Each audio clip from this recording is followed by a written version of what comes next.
We get to talk about our favorite tools, and we have a full slate of guests today, including Heather and Dr. V and John, who honestly is on the show so much. I don't think he's ever really missed one, and it's probably more his show than mine. So congratulations, John. You're the I don't know if I'm your Ed McMahon or you're my Ed McMahon, but one or the other. We're I in think I'm for more it, your buddy. Ed You and McMahon, me. but it's all So good. who looks the most like Ed McMahon? That's a good question for the audience. Oh, I don't know. No, I don't sure answer hope they that. don't vote for me. Don't answer that. Yeah. Yeah, everyone vote for Heather. That'll be fine.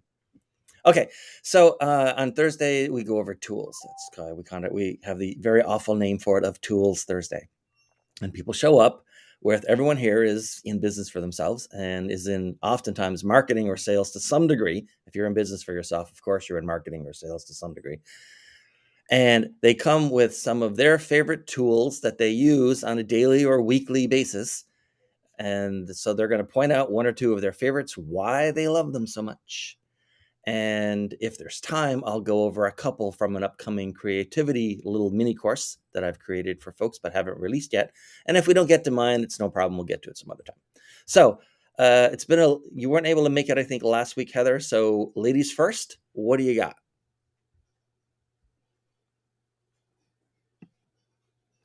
Yeah, I'm still trying to set up my crisp so that you don't hear sawing in the background. Well, we don't hear it right now. Okay, well, I know it's about to start. Because he stopped. So I'm going last. I'm going to say You're at least second, last? if not All last. right.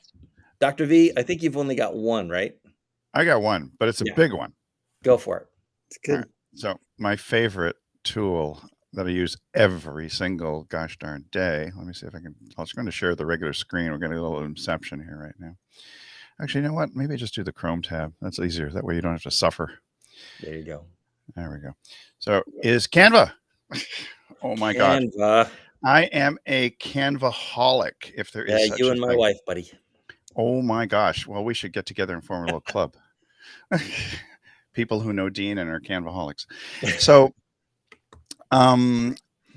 what I like about Canva is that the versatility, and it has expanded so dramatically over the last Okay, 6 so I'm going to to stop 9 you months. right there. Yeah. Because you and John often make the same mistake. You've used these tools and they're, Canva's we assume that everybody knows. Okay. So everybody knows what is Canva and what can it do for someone, and then talk about why you like it. Okay. All right. Besides the fact that they're supporting Ukraine up here. Canva is it's really a media creation platform. I used to say it was just a graphics platform, but it's a place that used to be where you would just create memes and maybe you edited photos and things along those lines. Right. But it has become something that allows people who are not graphic designers to do some design work. And typically in years gone by, it was something that you could, as an average Joe entrepreneur or small business person, create some graphics, maybe logos, maybe some memes, maybe edit your photos, and then pass them along to a full-fledged professional graphic designer. And it has evolved so much over the past few years that now it becomes almost an all-in-one design tool for just about anyone to use. And because it's so easily accessible and fairly intuitive, you can create some amazing things within here, not just static images, but you can also edit videos, make slide presentations, and John and I have even created a commercial, a 15-second, 30-second, 60-second commercial for a client using the elements contained within Canva. So I think Canva's main theme is you make stuff that other people are going to look at. And if you can use a mouse, you can use Canva. Correct. In this case, live streaming, if you can use a mouth, you can use Restream. So here, I use the Pro version. There's a lot of stuff you can use in the free version that is really great. So if you don't want to fork over whatever it is now, $12.95 or $12 a month, you can do a lot of stuff for free. But the advantages that you have in Canva going Pro is you have access to a lot of royalty-free images, a lot of royalty-free videos, and even royalty-free music, which is astonishing to me. Right. because I don't know about you, but I've often paid a lot of money for royalty-free music to use in YouTube videos and other places. And of course, in your home area, there are templates that you can use. You can do things like create Instagram stories and posts and Facebook stuff. You can do, I mean, got a wedding, you can create invitations. In business, the presentations thing is really amazing. I actually like it sometimes better than Keynote because there's a little cursor, a little blue dot cursor that you can move around that sometimes is easier to follow than an arrow. And of course, in terms of marketing, there are flyers, infographics, brochures, all kinds of stuff. I have barely tapped the resources within Canva, but it has become my daily tool. It really has been. I mean, maybe I skip Sundays, So but for is the it fair most to part, say that you create a lot of different types of things, and it's yeah, pretty rare that you can't just go to Canva and get it done? correct. Yes, Okay. thank you for And I the guess I should point clarification. out for anyone who's not familiar with the term or has seen it but not really dug into it, royalty free means that Mm, whoever created something in the first place, a photograph, music, whatever, has been paid for it and and given and provided a license to somebody. And in a right. case like Canva or a music streaming service or Envato does a lot of this epidemic sound. Basically, how it works is they've paid the license for you, and your paid subscription includes your right to use that property in your own stuff, as long as you don't go crazy with it or try to sell it Yeah, yourself. to a limited extent, because if you're using it for commercial purposes, like Right. something like a TV ad, for example, you probably will wind up paying additional money for Yes. a wider license. But making something for your LinkedIn post or Not a something like problem. that, you're never going to run into trouble. No. And so, you can see recent designs will pop up. It depends on how you want to arrange your homepage. You can arrange it by folders, which I'm not really great at, but I will, for example, be doing memes for a couple of clients, for chiropractors. I have, I do a lot of social posting. This is, Right. for example, a video that we've been doing. It's you don't see the whole thing in the video because there is music playing within here. Um, and there's somebody here. It's John Paduchek with the RV Goodness Podcast. So that's a podcast cover we've been playing with and working with. We have our agency here. So I will work on favicons and larger different types of applications for logos, for example. Occasionally somebody may ask for a chicken, and so I will give them a chicken. So if you are going to sort of give one takeaway for folks before we So move on one to the next takeaway would tool. be I think one takeaway would be that there's a lot of special effects that you can create within Canva to make your stuff stand out. Even things like, for example, for our agency, which has changed its name a little bit. Oh, see, this is the problem with Restream and other things. Yeah. It's just a slow thing to share something. I'll just show you just a quick example here. You can take a particular element, and you can make multiple versions of it. So we've actually changed to Epic Win Media for our Right. agency. But I mean, you can see all your drafts from the past, and you can see all the mistakes that you've made by trying to squeeze too much information, things like that. But it does give you a history. It's almost like a journal of your creativity over time. So And it's I I'm should just a put that big in the fan. chat, I guess. It's canva.com. Canva.com. And they And have we a don't free have any version, affiliate so there's links. nothing to lose to go poke around. No, just poke around. I was trying to get out of my Okay. All right. Who's sharing next? here. Where Oh, am I I? can just turn it off. Yeah, there it is. I can turn it off too. Okay. I'm ready. I'm Okay, ready, I and love, I'm I between love Sandy. Canva. Go Love for me it. some Canva. I first have to say I also love Canva. I will say if you can scrape together the money, it's affordable. Don't mess around with the free version, because my biggest complaint about the free version is when you want to search through the graphics, they've sprinkled in which ones are free and which ones are paid, and about 5% of them are free. And so the hunt just for what's free, you can't filter by what's free.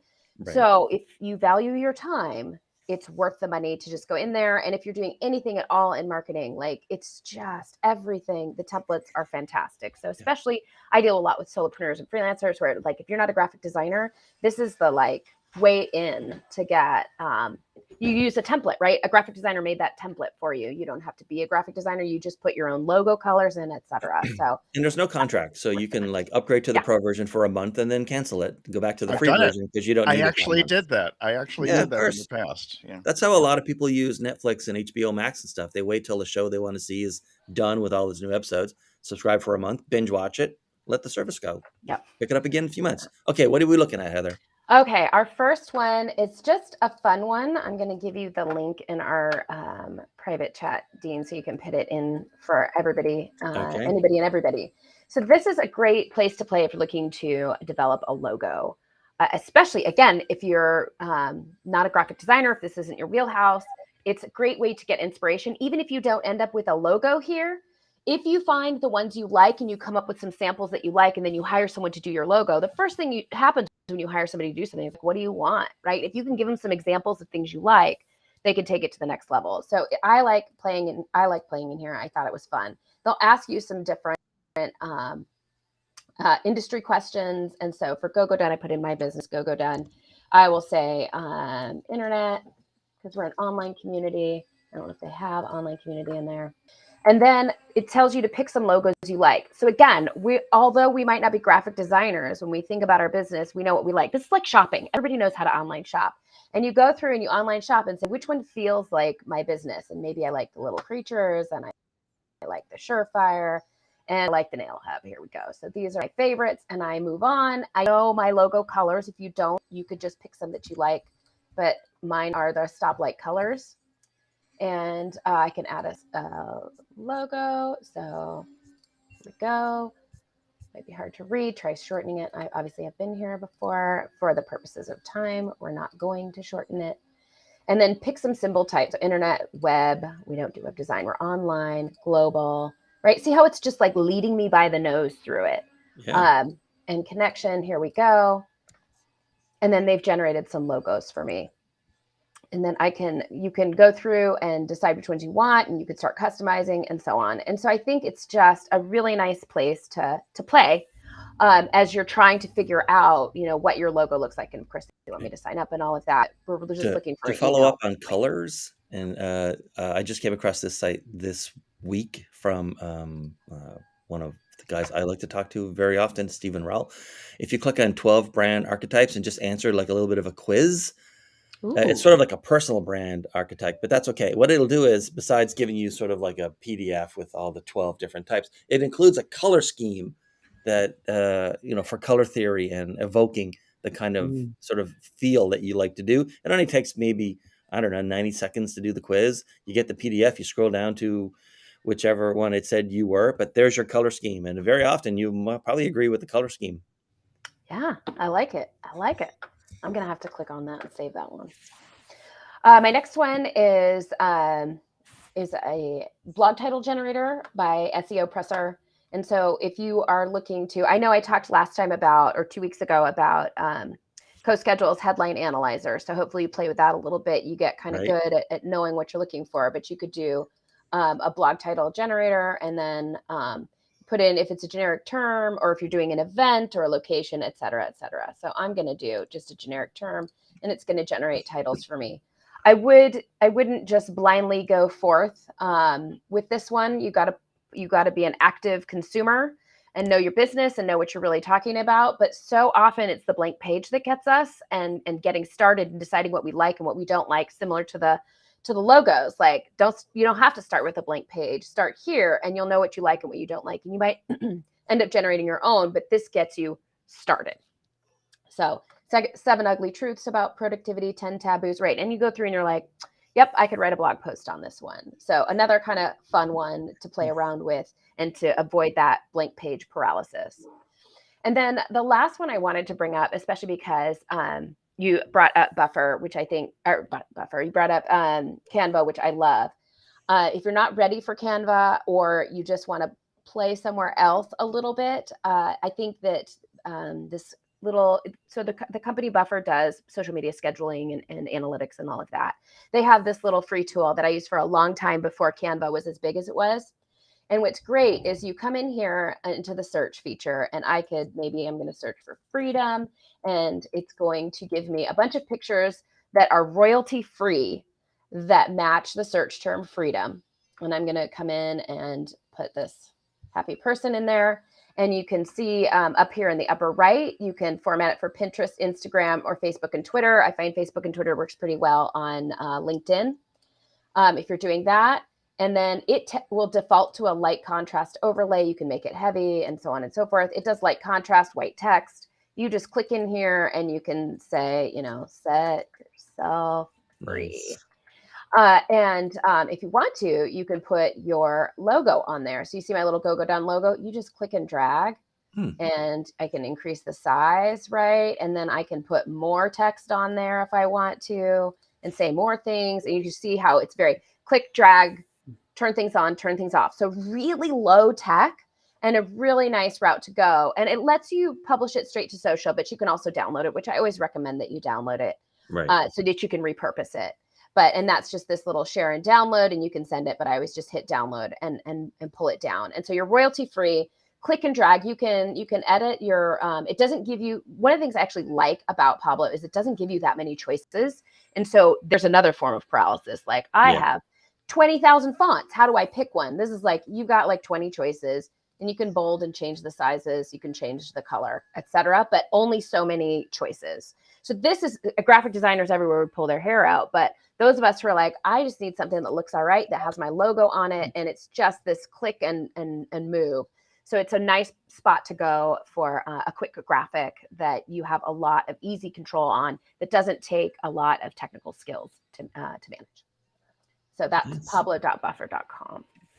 Let me grab these for the, I'll stop my share, but I'll grab those for the chat. And John, what you got? I got all kinds of fun stuff today. Let me first see if I can share my screen here with you. All right.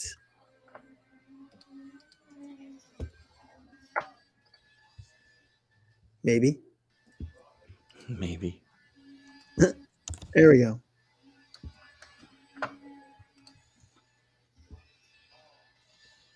Not here yet. All right. So one of my favorites that I learned about from Andy Jenkins eons ago is Filmic Pro. And for those of us that have iPhones, it is the kind of app that a lot of commercial film studios make Hollywood films out of. Yeah. It changes your camera around, gives you a lot of additional settings. Unfortunately, I can't show it because it's an iOS app, but there's also an app that goes along with it, or that is similar to it, that works with Android. And like I said, they have shot several cinema movies with it. And so one of my favorite apps to actually shoot video with on the iPhone. So, folks, I happen to know this app because I've had it for, I think, as soon as it came out. So many years now. The main concept behind Filmic Pro is that, especially for things on an iPhone or any Apple platform, is they are deliberately simplified so that the user experience is very uniform and easy, and no one feels confused too much when they open up an Apple app. And Apple either hides all the complexity and customization stuff behind a little bit of a menu wall, and you either have to know how to get to it, or they just don't include it, even though the capability is there in the camera in this case. What Filmic Pro does is give you all access to everything that very complicated, hundreds of millions of dollars worth of R&D camera in your iPhone has and does. So it opens it all up. You can do everything. You can do like contrast and white balance and all the simple stuff, and you can do like specialized focus. You can make sure that you will stay focused on something, even if you move the camera or the person is moving or the back. It's like, it allows you to take advantage of all the capabilities of these very expensive cameras that these very expensive smartphones have. Exactly. Because a lot of times the app for the camera just really doesn't do it justice. And this just really takes it more than 100 steps further. Yeah. It's quite the app. And it's funny how many people don't know about it. Like I said, I found out about it from Andy Jenkins because Andy actually worked in the movie industry. And so that's how I came on to that one. And I love it. I use it all the time. We do a lot of SEO stuff, and just kind of sorting through to determine whether markets are feasible and it makes sense to kind of go further with different ideas. And this is a relatively new SEO keyword app called BIC that, again, it was an AppSumo deal that came out some time ago. And a lot of these tools are extremely expensive, but this one was a great deal and does a lot of the stuff that, a lot of the high-powered tools that we typically see, which I can't remember the name of right at this moment, can do, as far as being able to track your SEO progress. And there is a certain amount of AI built into it to to determine whether certain keywords are worth going after. So just something I kind of threw in. The other one that I was going to mention, I think it was a couple of weeks ago, Heather mentioned Answer the Public. And another app that I really like that goes along well with that, maybe, is Buzzsumo. Buzzsumo is great because it lets you go in and see content that actually is shareable and getting shared all over the place.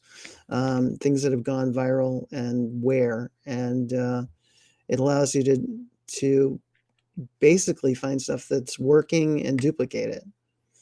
It's a little on the pricey side, but it does its job incredibly well. And I think I want to say that they've actually added some lower priced options recently.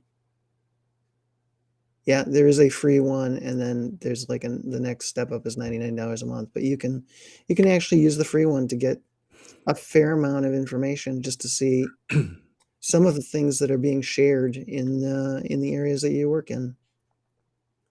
So that's what I got for now. Well, we actually have a few minutes left. All right, I'll jump in with mine. Okay, so I'm putting together this mini course around creativity. It seems like a lot of what we have in the world now kind of wants to switch off your creativity and just keep you scrolling for a few more minutes, or the next video plays automatically kind of stuff. We talked about last week, I think it was last week, when we talked about my capture tool that I made using the Shortcuts app on my phone to make a way to capture. That's the third of the three main concepts, is that you have to have an easy to use, instantly available, frictionless, and totally reliable way to capture your thoughts and ideas throughout the day as you get them. And then, of course, once or twice a week, you go and you look at that sort of long document. Like I look at that long document that it has created for me, and I'm always amazed that there's stuff in there that I do not remember thinking. But obviously I thought it because I put it in there. So another concept is turning ideas into like something in 3D space. And there are two main ways to do that. This is Workflowy. Has anyone on this call ever used Workflowy? A little bit.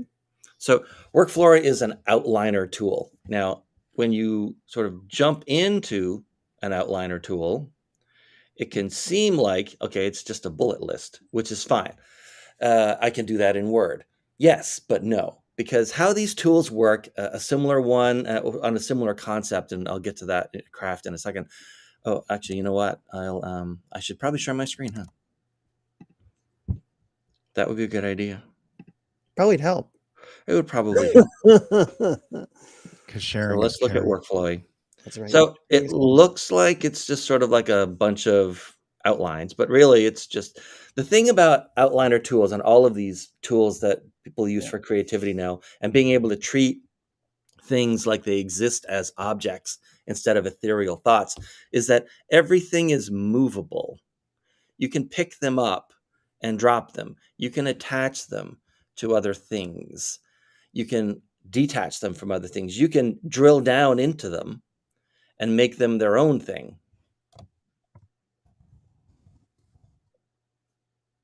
And the idea being that you can now treat these things as if they exist almost in physical space. And so you're not locked in, or they're not just there on a page. You can move them around, you can do stuff, you can drill down into them, you can make your own little wikis out of them. Getting it out of the sort of ephemeral realm and into something where you can manipulate it physically makes a huge difference for being able to not just make sure you get your ideas down, but also come up with new ones. Now, let me see if I can share this. Oh, I guess I don't need Buzzsumo pricing anymore. Let's see what I can share around Windows. Everybody is, I hope, heard of like what mind maps are by now, Sure. right? And so for anyone who doesn't, a mind map is, and this is for anyone who's used to using mind maps a lot, this is going to blow your mind. A mind map is just an outline that exists in a visual realm instead of a textual realm. That's it. Mind maps and outliners, outliner tools and mind map tools are the same tool, except the development has forked off in one of two directions. Some, like MindNode, are trying to do both, but it's not nearly as good as an outliner as it is as a mind map. But the point behind a mind map is that everything is a visual piece. You can pick something, you can like pick, okay, well, what about just banana? And then from banana, you start thinking about chimps and smoothies and dessert bread. And then banana for, let's say, size comparison, very heredity. And then once you get the smoothie, you said, okay, well, there's other stuff here. You can use all of it. And then you can start dragging stuff around. Well, this doesn't really belong here, but I would like to put it on the trim. And it'll automatically reconfigure and move stuff. And you can connect stuff. The whole point is all of your ideas, your thoughts, your points of view can be put into a mind map. And it's very fast to start expanding out on all the little branches and then all those little branches and all those little branches until you start seeing a wider picture that was in your head the whole time, but you hadn't really sort of put it together that way. It's very hard to put it together that way and maintain the whole thing unless you're sort of like a Nikola Tesla or Albert Einstein kind of person who can like see all the pieces in detail in their mind. For the rest of us, we get it out into some sort of physical, manipulatable, if that's a word, format, and then we can move it around and change it as much as we want until it works for us. So mind maps, outliners, same tool, same concept, different representation, just a way to manipulate things in real time and in space, so to speak. And then there's one more that I want to show you guys. This is part of a new sort of realm of tools that have come online recently. This is Craft. You might have also heard of Rome or Rome Research and Obsidian.